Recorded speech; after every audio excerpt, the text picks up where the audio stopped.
Welcome this day to Good Friday at Madison Christian Community. You are welcome here. We are all welcome here in the spirit of God's care, which is wide and wider still, more than we can even imagine.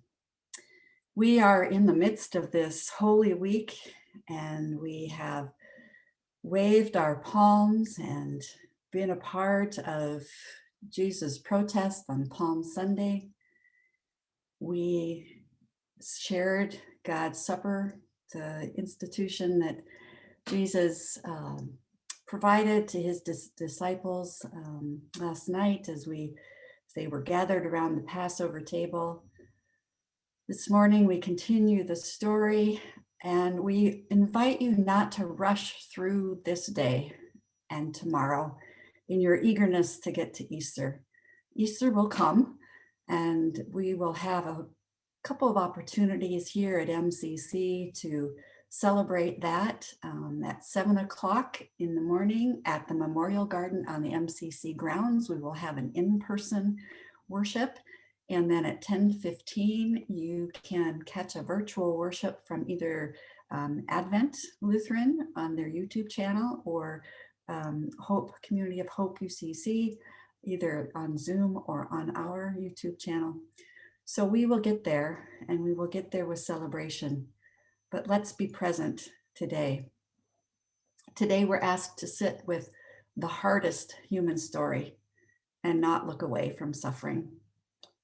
We're asked to see Jesus as he was brutalized by those with power, as he was executed in the most painful and humiliating way the empire had in its arsenal, in full public view, as a deterrence to others. Jesus was guilty. He was a revolutionary and a danger to the state and the power brokers within his own community. But he wasn't guilty of the crime for which he was put to death. He didn't intend to become the next human high priest or overthrow Caesar to become the next human emperor. Rather, his was a revolution of love and justice. His was a revolution that would reorder our human-made systems of inequity and oppression. His power would take down those with power by sharing it equally with all humanity and with creation itself. Caesar was right. Jesus was dangerous, but only dangerous to those who wished to lord power over. The power brokers were threatened by Jesus' vision of shalom, so threatened that he put him to death. Today, we're asked not to turn away, not from Jesus' death, and not from the suffering and oppression of any of Jesus' beloved people or any of God's beloved creation. You may flinch, but don't turn away.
On this profound and holy day, we hear Mark's telling. Jesus and his disciples came to a place called Gethsemane. Jesus said to them, "Sit here while I pray." He began to feel despair and was anxious. He prayed that if possible, he might be spared the time of suffering. He said, "Abba, for you all things are possible. Take this cup of suffering away from me. However, not what I want, but what you want." When he came back, he found the disciples sleeping, for they couldn't keep their eyes open, and they didn't know how to respond to him. He said to them, "Will you sleep and rest all night? That's enough. The time has come for the human one to be betrayed into the hands of sinners. Get up, let's go. Look, here comes my betrayer." Suddenly, while Jesus was still speaking, Judas, one of the 12, came with a mob carrying swords and clubs. They had been sent by the chief priest, legal experts, and elders. This betrayer had given them a sign: "Arrest the man I kiss and take him away under guard." As soon as he got there, Judas said to Jesus, "Rabbi." Then he kissed him. Then they came and grabbed Jesus and arrested him. One of the bystanders drew a sword and struck the high priest's slave and cut off his ear. Jesus responded, "Have you come with swords and clubs to arrest me like an outlaw? Day after day I was with you, teaching in the temple, but you didn't arrest me. But let the scriptures be fulfilled. And all his disciples left him and ran away.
They led Jesus away to the high priest, and all the chief priests, elders, and legal experts gathered.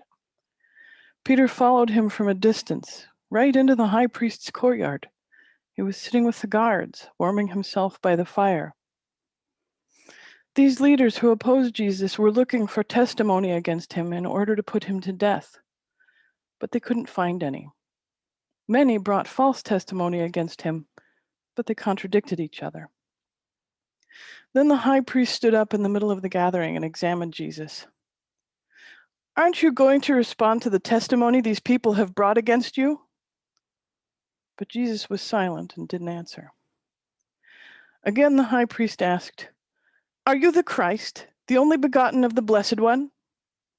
Jesus said, "I am, and you will see the human one sitting on the right side of the Almighty and coming on the heavenly clouds." Then the high priest tore his clothes and said, "Why do we need any more witnesses? You've heard his insult against God. What do you think?" They all condemned him.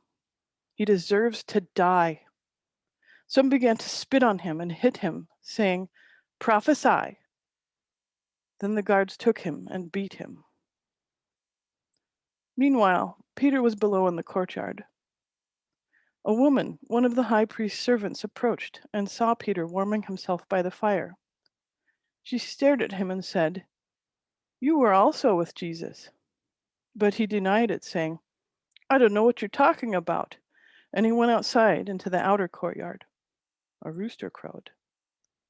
The female servant saw him and began a second time to say to those standing around, "This man is one of them." But he denied it again. A short time later, those standing around again said to Peter, "You must be one of them, because you also are a Galilean." But he cursed and swore, "I don't know this man you're talking about." At that very moment, a rooster crowed a second time. Peter remembered what Jesus told him. "Before a rooster crows twice, you will deny me 3 times." And he broke down, sobbing.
At daybreak, the leaders in opposition to Jesus formed a plan. They bound Jesus, led him away, and took him to Pilate. Pilate questioned him, "Are you the king of the Jews?" Jesus replied, "That's what you say."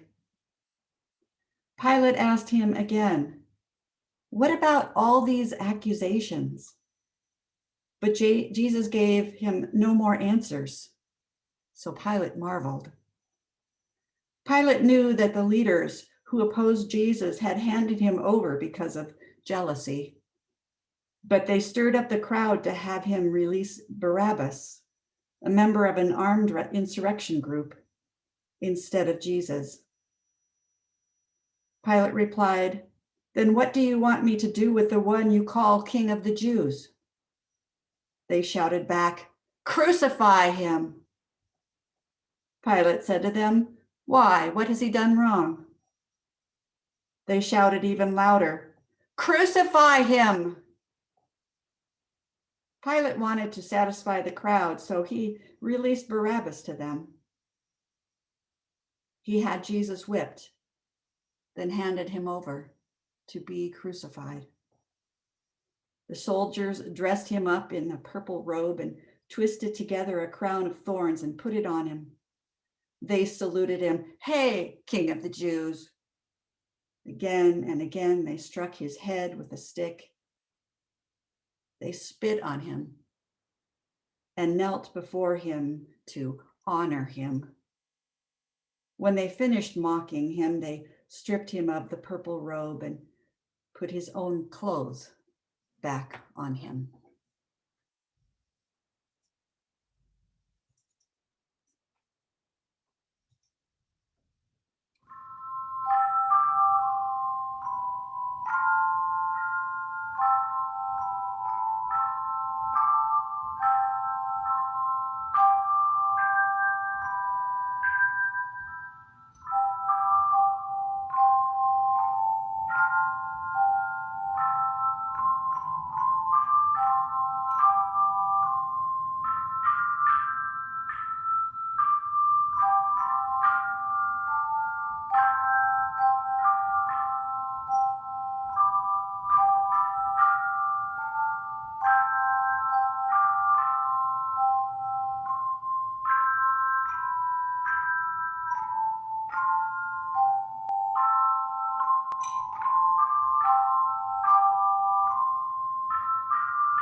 They brought Jesus to the place called Golgotha, which means skull place.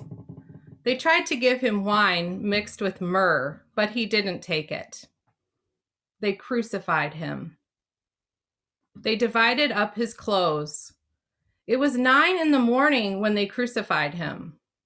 The notice of the formal charge against him was written, "The King of the Jews." They crucified 2 outlaws with him, one on his right and one on his left. People walking by insulted him, shaking their heads and saying, "Ha, save yourself and come down from that cross." In the same way, the leaders who opposed Jesus were making fun of him among themselves. "He saved others," they said, "but he can't save himself. Let the Christ, the King of Israel, come down from the cross. Then we'll see and believe." Even those who had been crucified with Jesus insulted him. From noon until 3 p.m, the whole earth was dark.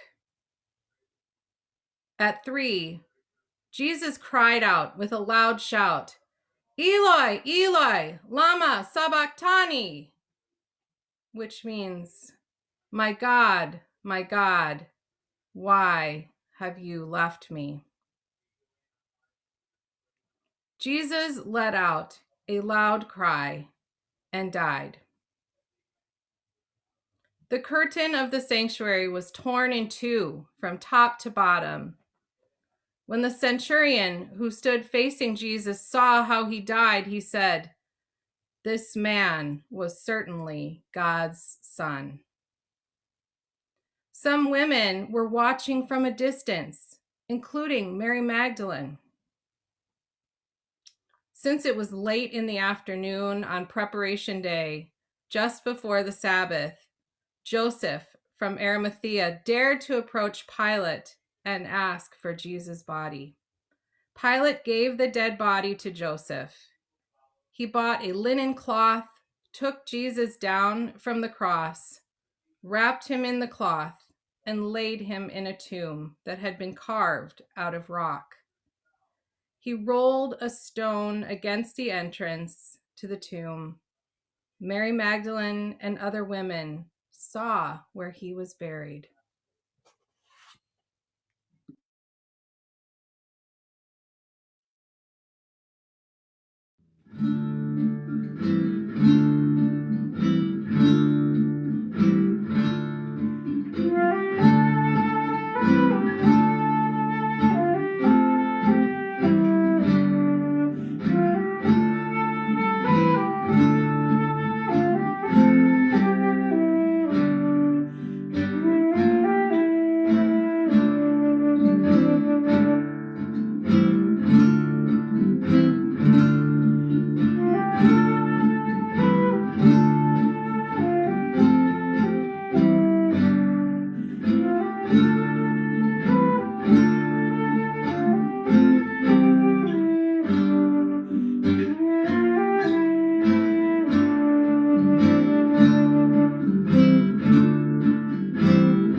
At this point in the service, we are going to transition to some time of shared reflection and prayer.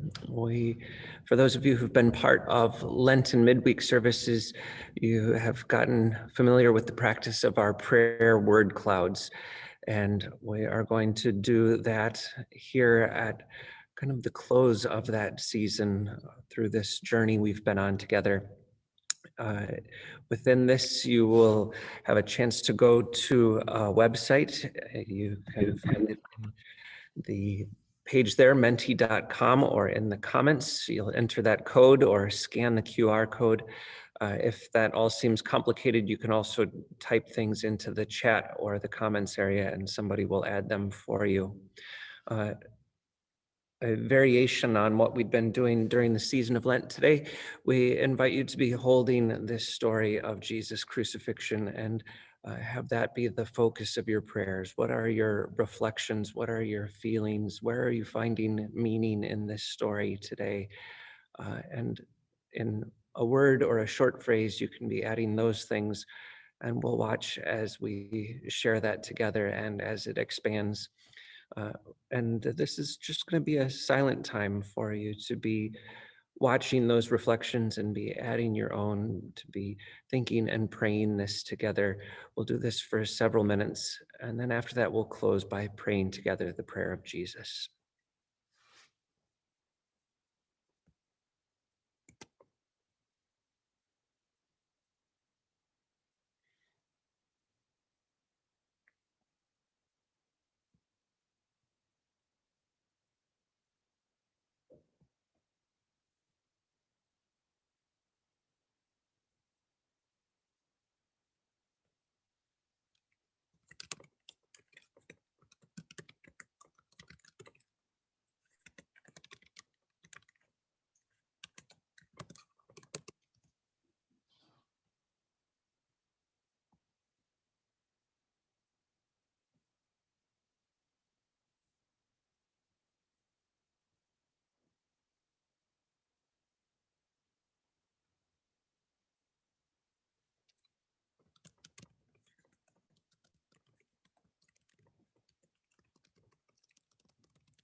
Thank you for all of those. We will share this image afterwards so you can continue to read and reflect and find meaning in this story today. And let's close this time together by praying as Jesus taught us in these words, or the language of our hearts, saying, "Our God in heaven, holy be your name.